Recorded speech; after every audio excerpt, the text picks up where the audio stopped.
কাজ পাওয়ার জন্য আপত্তিকর প্রস্তাব পেয়েছিলেন অভিনেত্রী ফাতিমা সানা শেখ। সম্প্রতি বিনোদন বিষয়ক অনলাইন গণমাধ্যমের বলিউড বাবলের সঙ্গে সাক্ষাৎকারে এ প্রসঙ্গের কথা বলেছেন দঙ্গল অভিনেত্রী। এই সাক্ষাৎকারে ফাতিমা জানান, দক্ষিণ ভারতের এক এজেন্টের কাছ থেকে আপত্তিকর প্রস্তাব পেয়েছিলেন তিনি। ফাতিমার ভাষ্য, তিনি কাস্টিং এজেন্ট আমাকে প্রশ্ন করেছিলেন, তুমি সব কিছু করতে রাজি তো? আমি বলেছিলাম আমি পরিশ্রম করব এবং চরিত্রের জন্য যা প্রয়োজন সেটা করব।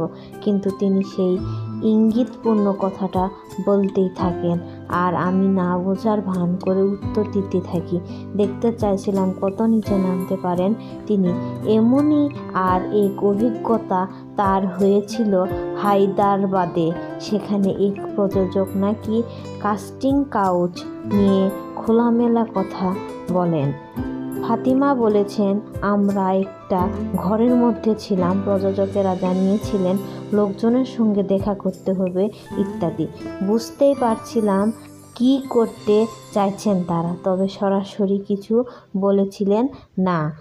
2015 সালে ফাতিমা একটি তেলেগু ছবিতে অভিনয় করেছিলেন, কিন্তু এরপর থেকে আর কোনো দক্ষিণী ছবিতে দেখা যায়নি তাকে। শিশু শিল্প হিসেবে কাজ করেছিলেন ফাতিমা।